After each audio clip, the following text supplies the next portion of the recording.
অগ্রহায়ণ মাসে এই একটি লক্ষ্মী গাছ অবশ্যই লাগান আপনার বাড়িতে। মা লক্ষ্মীর কৃপায় ধন সম্পত্তি উপচে পড়বে, ঘরের সমস্ত বাস্তু দোষ দূর হবে। নমস্কার বন্ধুরা, আমি সুচরিতা সবাইকে স্বাগত জানাচ্ছি কিপ গ্রুমিং চ্যানেলে। বন্ধুরা, আশা করছি সবাই ভালো আছেন এবং সুস্থ আছেন। চলছে অগ্রহায়ণ মাস। বছরের 12টি মাসের মধ্যে এই অগ্রহায়ণ মাসটি মা লক্ষ্মীর অত্যন্ত প্রিয় মাস। এই মাসটিকে লক্ষ্মী মাসও বলা হয়ে থাকে। গৃহস্থ বাড়িতে এই অগ্রহায়ণ মাসে মা লক্ষ্মীর কৃপা এবং আশীর্বাদ খুব সহজেই লাভ করা যায়। মা লক্ষ্মীর অত্যন্ত প্রিয় কিছু গাছ আছে।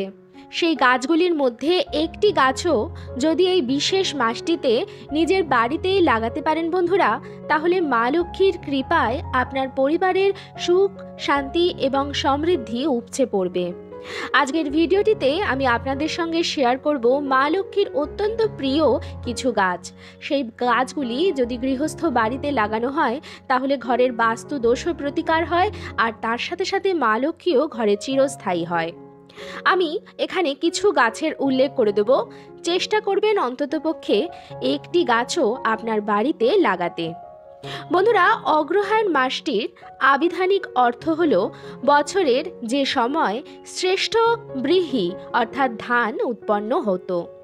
অতীতে এই সময়ে প্রচুর ধান উৎপাদিত হতো বলে এই মাসটিকেই বছরের প্রথম মাস ধরা হতো। বাঙালি হিন্দু সমাজের বিশ্বাস অনুযায়ী অগ্রহায়ণ মাস বিবাহের পক্ষেও বিশেষ শুভ মাস। পশ্চিমবঙ্গে এই মাসেই নবান্ন উৎসব ও লক্ষ্মী পুজোর বিশেষ আয়োজনও করা হয়ে থাকে। আমাদের সনাতন ধর্ম একটি উদার ধর্ম। প্রকৃতিতে অবস্থিত সমস্ত কিছুর ধর্মীয় গুরুত্বের কথা আমাদের শাস্ত্রে বলা হয়েছে। আমাদের চারপাশে যে গাছপালা রয়েছে তাদেরকেও আমরা পুজো অর্চনা করি। কিছু গাছ আছে তার সামনেই আমরা প্রদীপ জ্বালিয়ে দিই, ধূপকাঠি ধরিয়ে দিই, তাতে নিত্য জল অর্পণ করি, গাছের কাছে আমরা প্রার্থনা জানাই। শাস্ত্র মতে কিছু কিছু গাছে মা দুর্গার বাস, কিছু গাছে শিব ঠাকুরের আশীর্বাদ আছে, কিছু গাছ নারায়ণ ভগবানের অত্যন্ত প্রিয়, আবার কিছু গাছ মা লক্ষ্মীর অত্যন্ত প্রিয়। কিছু গাছ ঘরের বাস্তুর জন্য অত্যন্ত শুভ এবং ফলপ্রদায়ী, আবার কিছু কিছু গাছ বাড়ির ত্রিসীমানায় লাগানো ভালো নয়। বন্ধুরা, নানা রকম গাছের মধ্যে কিছু বিশেষ গাছ আছে যেগুলি মা লক্ষ্মীর অত্যন্ত প্রিয়। শুধু প্রিয় বললে ভুল হবে বন্ধুরা, এই গাছগুলিকে বলা হয় লক্ষ্মী গাছ। আজকের ভিডিওটিতে সেরকমই কিছু লক্ষ্মী গাছ সম্বন্ধে কথা বলবো। যদি আপনার বাড়িতে সেই গাছগুলি আগের থেকেই লাগানো থাকে তাহলে আপনি অত্যন্ত ভাগ্যশালী। তবে শুধু গাছ লাগালেই হলো না বন্ধুরা, লাগাতে হবে সঠিক দিকে। যদি সঠিক দিকে সেই গাছগুলি লাগানো না হয় তাহলে হিতে বিপরীত ফলও কিন্তু হতে পারে। যাই হোক বন্ধুরা, আসা যাক মূল পর্বে। তবে মূল পর্বে প্রবেশ করবার পূর্বে আপনাদের সবাইকে অনুরোধ জানাবো যে ভিডিওটি সম্পূর্ণরূপে দেখবেন, স্কিপ করে করে দেখবেন না, তাহলে প্রচুর জরুরি ইনফরমেশন বাদ পড়ে যেতে পারে।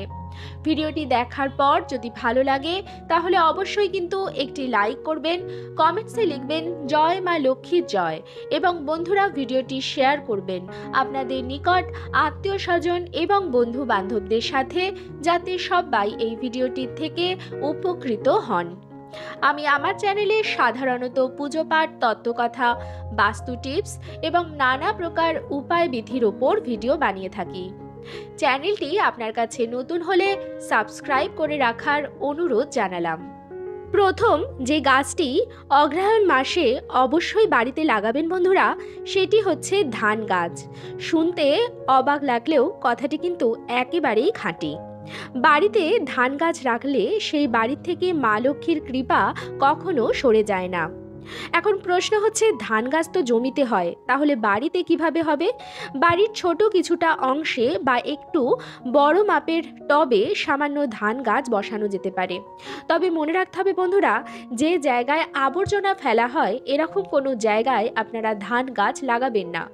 আপনারা স্বতন্ত্র একটি পরিষ্কার নতুন টবে সামান্য পরিমাণে ধান গাছ লাগাতে পারেন। বন্ধুরা, ধানকে মা লক্ষ্মীর প্রতীক বলা হয়।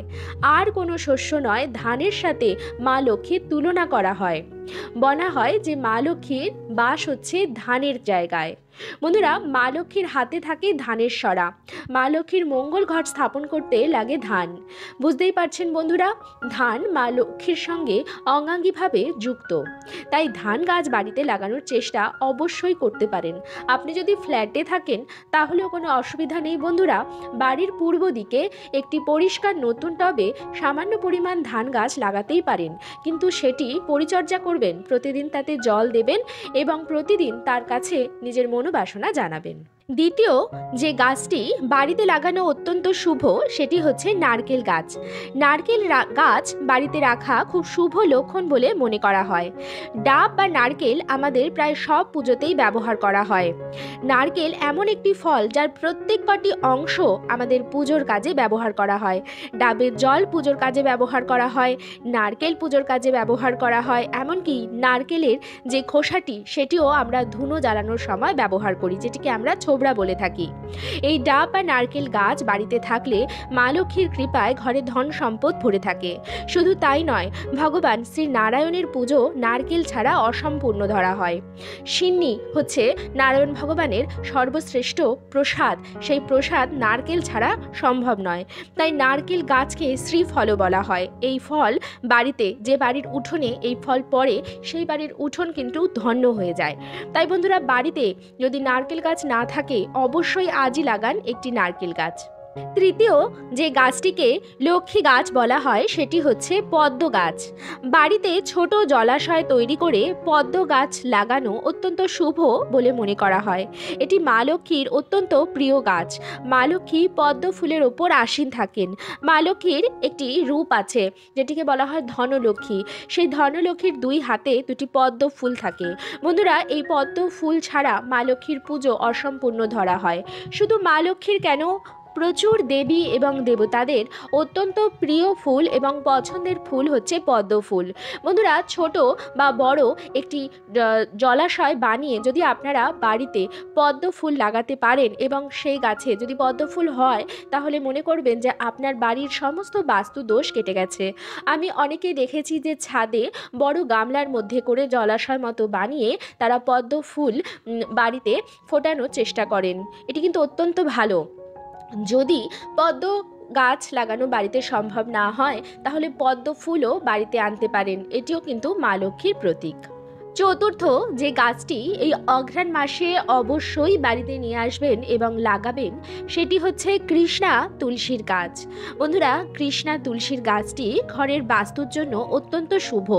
এই গাছ বাড়িতে থাকলে বাড়ি থেকে অনেক আপদ বিপদ কেটে যায়, ঘরের পরিবেশ শুদ্ধ হয়, পবিত্র হয়। বলে তুলসী গাছ দিয়ে যে হাওয়াটি এসে ঘরে প্রবেশ করে সেটি শুদ্ধতা এবং পবিত্রতা নিয়ে আসে। তুলসী গাছ ঘর থেকে নেতিবাচক শক্তি দূর করে। বন্ধুরা, এই কৃষ্ণা তুলসী চারা ঘরেতে রাখা অত্যন্ত ভালো এবং এই গাছটি মা লক্ষ্মীর অত্যন্ত প্রিয়। ভগবান শ্রী নারায়ণের পুজো তুলসী গাছ ছাড়া অসম্পূর্ণ। তুলসী পাতা ছাড়া নারায়ণ ভগবানের পুজো হয় না। তুলসী গাছে প্রতিদিন যে গৃহস্থ বাড়িতে জল দেয়া হয় সেই বাড়িতে সুখ থাকে, শান্তি থাকে। বন্ধুরা, যদি আপনার বাড়িতে তুলসী গাছ থাকেও তবুও এই অঘ্রাণ মাসে একটি ছোট কৃষ্ণা তুলসী গাছের চারা বাড়িতে অবশ্যই আনুন এবং আপনি তাকে নিত্য পরিচর্যা করুন। প্রতিদিন স্নান সেরে তাতে জল দিন, ধূপকাঠি দেখান, সন্ধেবেলায় প্রদীপ ধরিয়ে দিন। গৃহস্থ বাড়ির জন্য কৃষ্ণা তুলসীর গাছ বাড়িতে রাখা কিন্তু অত্যন্ত শুভ। তাই সেই গাছটির পরিচর্যা করুন এবং সতেজ ও সুন্দরভাবে বাড়িয়ে তোলার চেষ্টা করুন। পঞ্চম যে গাছটির কথা আমি লাগাতে বলবো এই অঘ্রাণ মাসে সেটি হচ্ছে ধনে গাছ। কিছুদিন আগেই ধনতেরাস গেছে। ধনতেরাসে কিছু কিনুন বা না কিনুন 5 টাকার ধনে কেনার কথা কিন্তু সবাইকেই বলা হয়েছিল। কেন বলা হয়েছিল? কারণ ধনে সমৃদ্ধির প্রতীক। ধনে বীজ যদি আপনি কোথাও ছড়িয়ে দেন তাহলে সেখান থেকে ধনে গাছ তৈরি হয়ে যায় এবং সেটি খুব সুন্দরভাবে বাড়ে, অর্থাৎ এটি বৃদ্ধি হয় খুব তাড়াতাড়ি। তাই ধনেকে মা লক্ষ্মীর সামনে নিবেদন করা হয় ধনতেরাসের দিন সন্ধেবেলা। সোনা রূপার সাথে ধনেকে এক জায়গায় নিবেদন করা হয় এবং তারপর সেখান থেকে কিছু পরিমাণ ধনে নিয়ে এবং তার সাথে মা লক্ষ্মীর আরও কিছু সামগ্রী নিয়ে লকারে রাখা হয়। কেন? কারণ তাহলে সেই ধনেটি সেগুলি বৃদ্ধি করবে। আপনারা একটি টবে ধনে গাছ লাগান। বন্ধুরা, ধনতেরাসে যে ধনে নিয়ে এসেছিলেন সেখান থেকে সামান্য পরিমাণ ধনে একটি টবের মধ্যে করে লাগান। সেই ধনেটি দেখবেন খুব তাড়াতাড়ি বেড়ে উঠছে। কোনো বাড়ির সুখ, শান্তি, সমৃদ্ধি সমস্ত কিছু যে বৃদ্ধি হচ্ছে, সেই বৃদ্ধির প্রতীক হচ্ছে ধনে। ধনে যদি খুব সুন্দরভাবে বেড়ে ওঠে তাহলে বুঝবেন যে আপনার বাড়িতে কোনো রকম নেগেটিভ এনার্জি নেই এবং কারোর খারাপ নজর আপনার ওপর নেই। সেই জন্যই ধনে গাছটি খুব সুন্দরভাবে বাড়ছে। কিন্তু যদি ধনে গাছ খুব ভালোভাবে না বাড়ে বা যদি না হয় তাহলে বুঝবেন যে আপনার বাড়ির ওপর কারোর কুদৃষ্টি বা কুপ্রভাব আছে, বা ঘরের পজিটিভিটি হয়তো একটু কম আছে, নেতিবাচকতা হয়তো একটু বেড়ে গেছে। সেই জন্যই হচ্ছে না। এটা কিন্তু খুব পরীক্ষিত একটি টোটকা, এটি করেও আপনারা দেখতে পারেন।